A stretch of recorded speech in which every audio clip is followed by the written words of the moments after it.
Hello, everybody. I am still here at the gazebo, and I still have a bit of coffee left. So I was wondering, or thinking, pondering all the situations where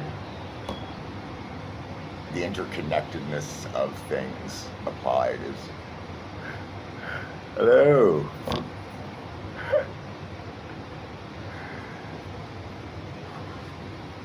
And it got me thinking, somebody's just sleeping in the parking lot. It got me thinking about global warming, right? Like the interconnectedness of people, and there's people who deny climate change, which I do not understand in this day and age. It's undeniable that global warming has had an effect on the climate, which has changed the weather. And, you know, the fact that some people don't know that climate and weather are two separate things, and the global warming is not weather in and unto itself. There's so much, I think, ignorance, but sometimes there is naivete if people just aren't exposed to things. But I find I can't really justify people's beliefs as naivete anymore. There's just been far too much evidence. I remember in the 80s when I was in high school, early 80s, we were all concerned about the ozone layer. Now, I don't hear anything about the ozone layer anymore. I don't know if we actually made a difference. Maybe learning about that and us all, backing off of the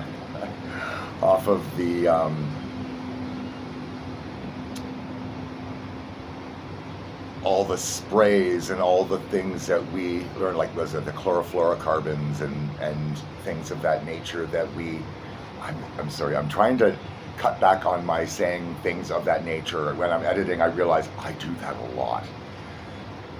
And I don't know quite how to stop it because I've said it before I even notice. And a lot of the times I say it and I don't notice.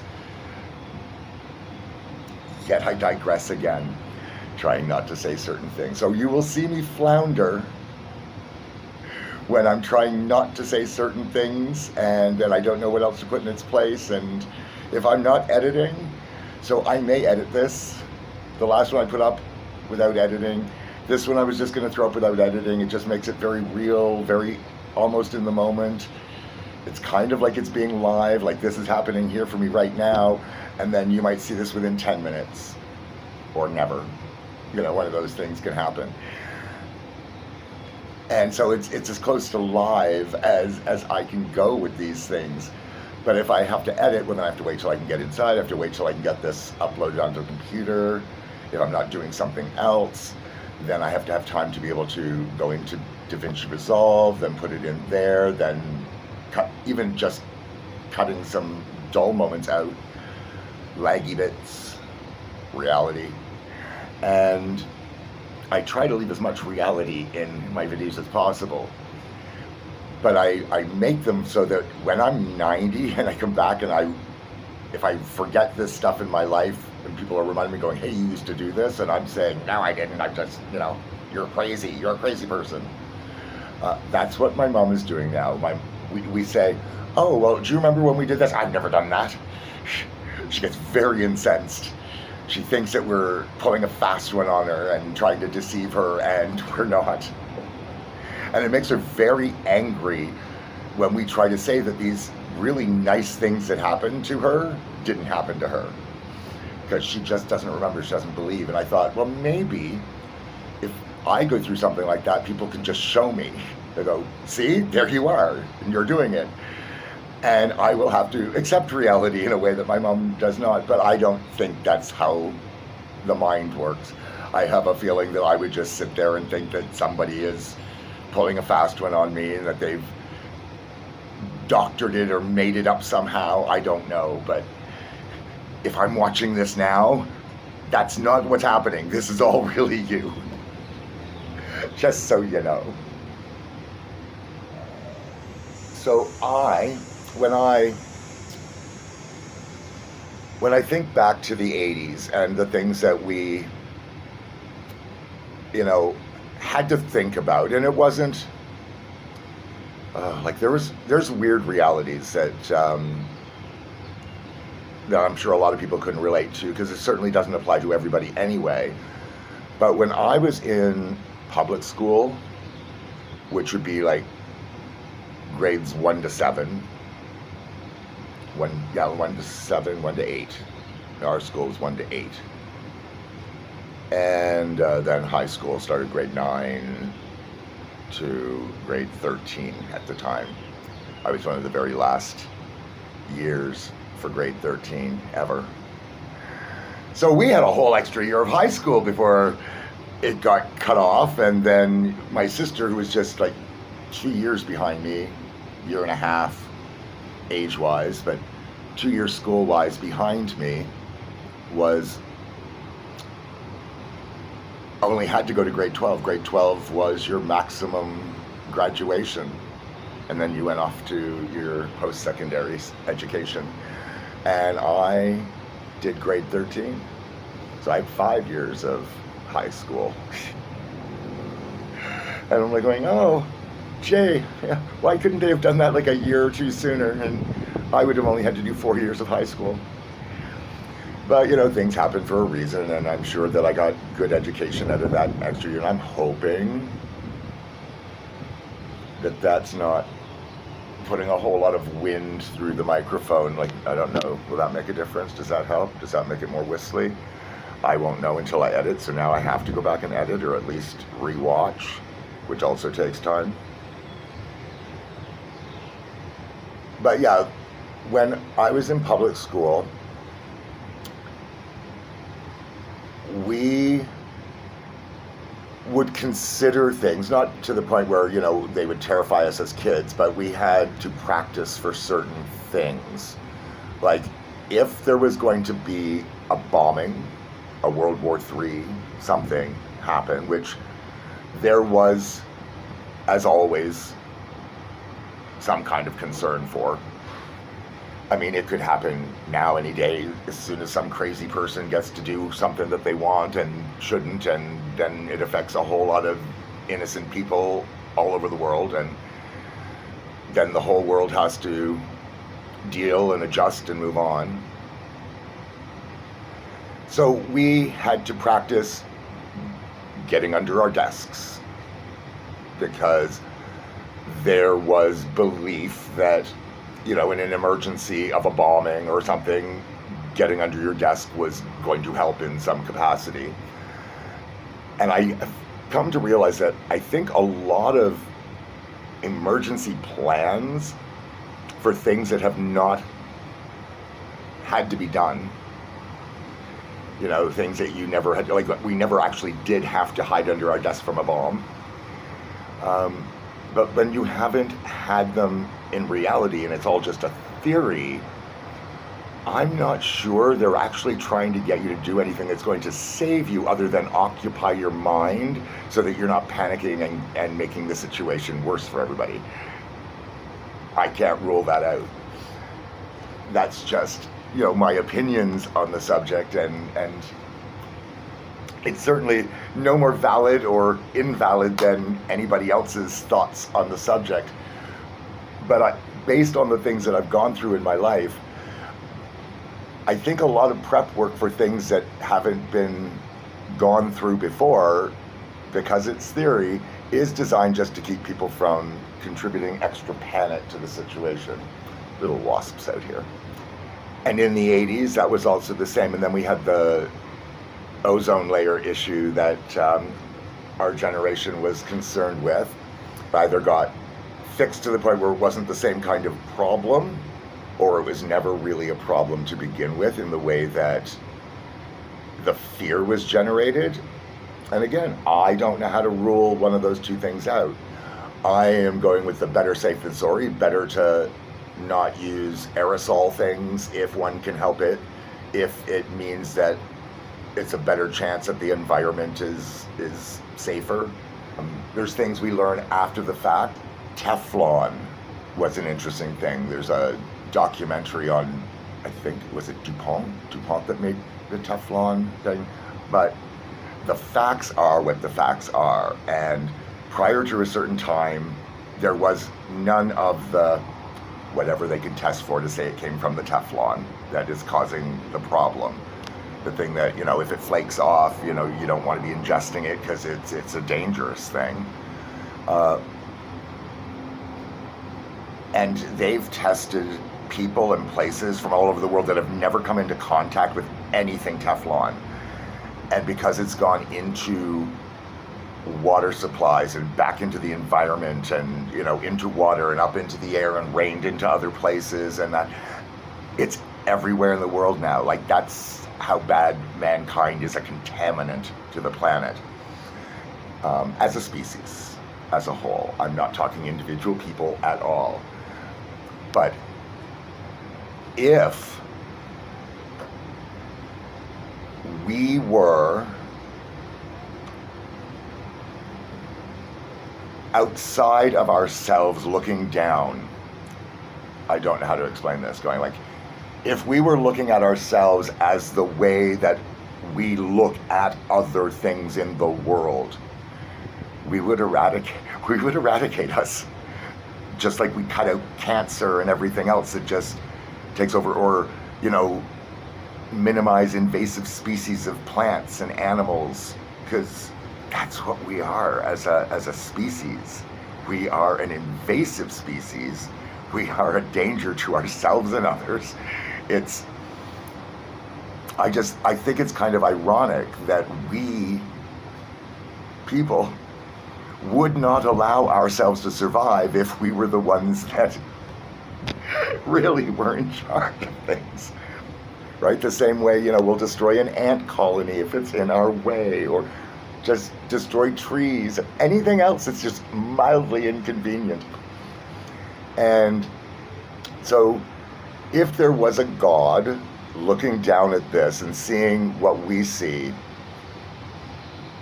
if we're indeed made in his image, excuse me, or if he's like us in any way, like if he made us like him, I don't know, like what does that say about a God? You know, that is God themselves an invasive species? We are the seeds of that invasive species? You know, that's food for thought.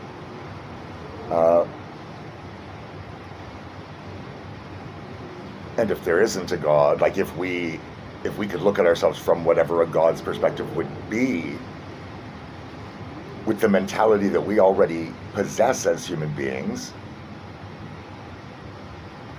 would we allow the human race to survive as it destroys all the balance? Everything that is so carefully, that's been so carefully developed by God or natural occurrence, or, you know, whatever the case may be. I don't see that whatever you believe, whatever side of belief you fall on for that, it changes anything. It doesn't change the fact that mankind is an invasive species,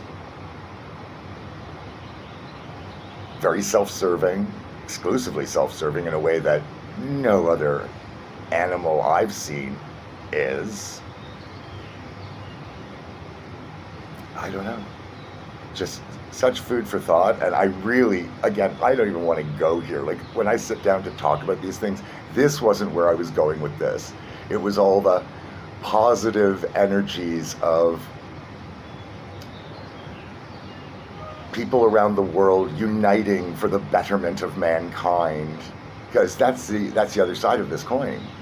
And I know there has to be balance. I don't expect it to be equal on both sides. And I know that sometimes the pendulum has to swing, or the scales will tip a little bit this way before going back to this way. And all of that I understand.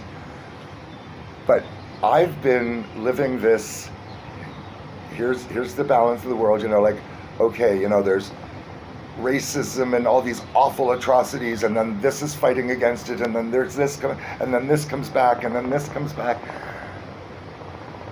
But it really feels like one side is much heavier and more destructive than the other,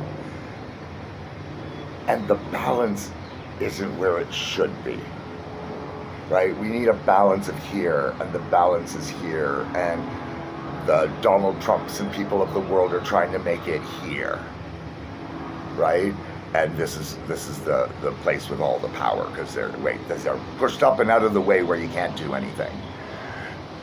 Trying to make my demonstration make sense to what I mean it for, as opposed to being elevated and this is the good thing. It's like, no, this is the gravity, this is the one with the power, this is the one with the weight, and this is the negative one. Everybody else is just held where they can't do anything about it. Whereas here, you're kind of equal, going, okay, this side, going, okay, we want to get rid of abortion, and this side going, but we really don't, and then staying somewhere in around here makes sense. For balance, it doesn't matter what side of the belief you're on, you should at least want it to be close to being balanced. You should never want it to be this. You don't want that power shift dynamic for anything, anywhere, anytime, for any reason. And you can't count on people using that kind of power for good. Mankind has proven that is not usually what mankind does. And there is some exceptions. I think a dictatorship could be a wonderful thing if you could find the right dictator. I just don't know if that person exists. But if you had somebody in power who just really knew what they were doing, that was fair to people, that knew how to have everybody maximized to be the best them that they could be, and all of that, that would be a good thing for everybody, because it's not about making everybody equal. It's not about, I guess people feel that that's communism, but there's certain aspects of communal things that make sense to me. There's certain aspects to helping people that are worse off in society, because that keeps society better as a whole and healthier,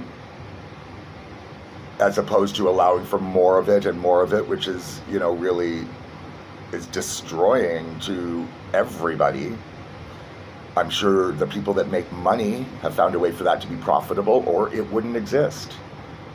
There would be no homelessness unless somebody's making money from it somewhere, because otherwise the money would be made by doing something about it, and that's what people would do because people want to make money. So it doesn't make any sense to me, right? People will say all kinds of things, but the reality is you just follow the money. Follow not even the money that's being made, the money that wants to be made by, or the people that want to be making money off of whatever it is. That's where the trouble is always going to be coming from, whoever they are. But anyway, I digress again. I don't like talking politics, and I don't. My beliefs are strong in all those things. I don't believe I have the right to tell other people what they should believe, which makes it hard, because then when I'm commenting on my beliefs, sometimes I feel it might come across as nobody else is allowed to believe anything different than me, and they are. But I hope they have good, solid, logical, foundational reasons based on real facts and not manufactured propaganda to play on already well-established biases, I guess is the best way to put it. Because I fight that all the time. I know how hard it is to try to find the things and take them seriously that refute things that you believe in strongly. But that is what I have to do constantly as someone who sees themselves as a critical thinker, and that does not mean that things do not get past me. I can't possibly know every bit of information on every subject everywhere. But if there's things I don't know, I do actively try to seek that information out so that I can make more informed decisions. I don't know why this is cutting in and out. I keep seeing that, doing that out of the corner of my eye. It's like trying to focus on different things. Must be a lighting thing. I don't know. I'm not real good at using camera on my phone. It's like I can record things or not record things. I don't know what all the settings do, so I don't really use them. Sometimes I accidentally hit a button that changes a setting and I don't know it's changed, and maybe that's what has happened. Somehow this little, let's see, does that make a difference? I don't know what I did with it, but something happened. I don't know if it made it better, worse, didn't change anything, who knows. But that's the thing, I really don't like discussing all of these political things because they are polarizing opinions. So I do my best to follow the facts. And one side usually has a lot more facts than the other side, with most of the big issues that divide people. And I don't know why the side that's going with,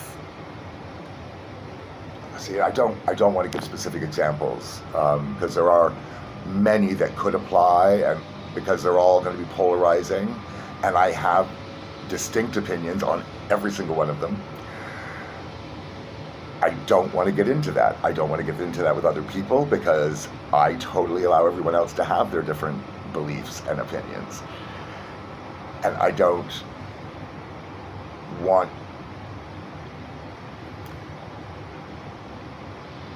to contribute to the divide in the world. I would rather be a part of the bringing the world together to come up with a solution that works the best for as many people as possible, and not just the wealthy.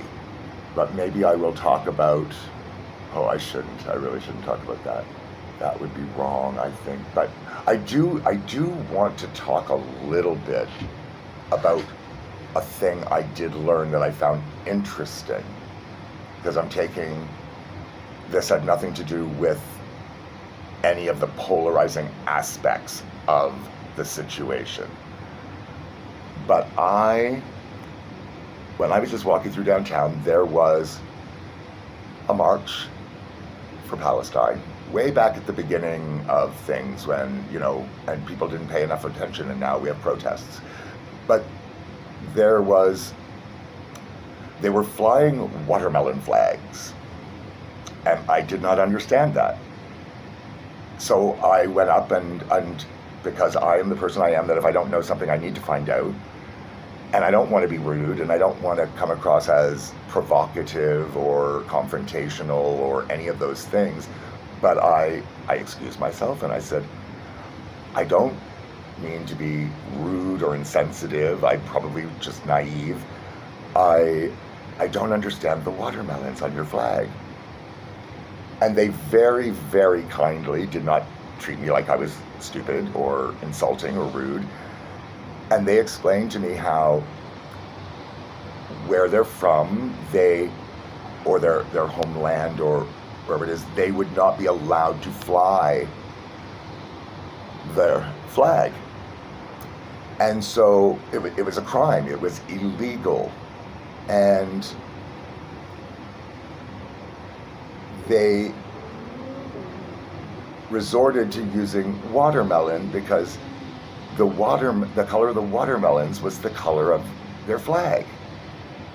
And I thought, that's really smart, that's really clever, that's really sad that that's a necessity.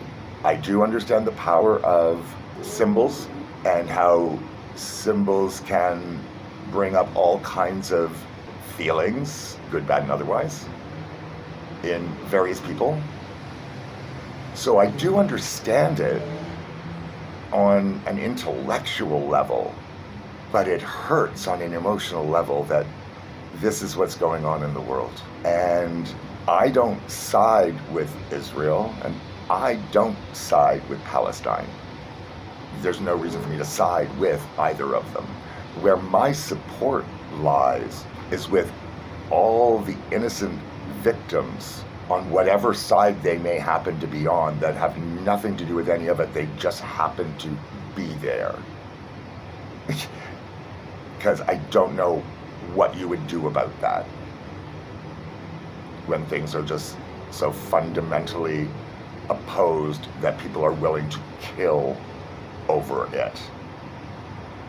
There's never been anything important enough to me in my life to kill for. Now, I've had things where it'd be like, oh, I'd die for that. And there are significant things I would die for. I would die for the right for me to be who I am. I would die for the right for other people to be who they are. As long as it's not hurting anybody else, then it's nobody else's business. And people should be able to be the best them that they can be. And they can't be that if they have unreasonable restrictions placed on how they are meant to visually portray themselves. Like, I don't know, I don't even know how to say it in a strong enough way to say how foolish and nonsensical I find the whole thing to be. But I'm never going to solve any of these problems. I'm just pointing out things that everybody's aware of. It's like I'm out there going, the sky is falling, and I don't know. I don't want to be negative. My entire existence is based on positivity and seeking out joy and happiness. Like, that is what motivates me, joy and happiness. And if money made me happy, I guess that would make money a motivator for me. But since that's not what makes me happy, now it doesn't make me unhappy. I've never had enough money to be unhappy. I can see where it would. I wouldn't know who to trust. If I suddenly had a lot of money, I would not be able to trust anybody I didn't already know up till now, because I would question their motivation as to why they even want to know me. But I don't have anything like that to offer people. I have my stability, my emotional well-being, my kindness, consideration, silly sense of humor, whatever meager talents I possess. These are the things that I have that I can share and offer and provide the world, and that's really it. That's all I have. I don't consider building bigger cities a priority in the world. I just don't. I know that, things need to, but if things don't grow, they will collapse. And I think that's not a very well-balanced plan moving forward for anything. It is designed to fail, because that is why people are pushing for procreation. That is why because if the population drops, it's the number of things that affects based on things are designed to grow exponentially. And that would all come to a screeching halt. There'd be a loss of jobs of building things because there wouldn't be people to need those buildings. The price of everything would go down, which would be really wonderful, but then people are making a lot less profits, and right, like, big spiral down. So they have to keep everything going up. But I don't think it's based on something real. I think it's based on societal constructs and notions, and I prefer thoughts of, like, the native people I know, and I'm just going to say native people to generalize, because it's like I don't know which tribes each and every one is from, and I don't. So I'm just going to generalize my native people's friends, and hopefully I'm not offending anybody by just putting it in those terms, because I mean no disrespect and total admiration. Because when I hear certain philosophies and beliefs and ideals, I'm not even sure ideals is the right word, I'm sure somebody else would apply that to them. It is really about harmony and nature and balance, balance with themselves, balance with each other, balance with, the land. They know that you cannot deplete it. It must be protected, right? And none of those are bad values to have. I think, if anything, that should be the governing religion of mankind, is don't take more than you can use. If you have extra, you share it with those around you, so that way there will always be abundance to go around for as many or as few people as happen to be being created at that time. I just think it makes a lot more sense. I don't know how to direct anything in the world to that, but it just seems so clear to me that is what makes the most sense. Oh my gosh, this is way too much honest tea over my last mouthful of cold coffee. So until the next time, as always, take care of yourselves and each other.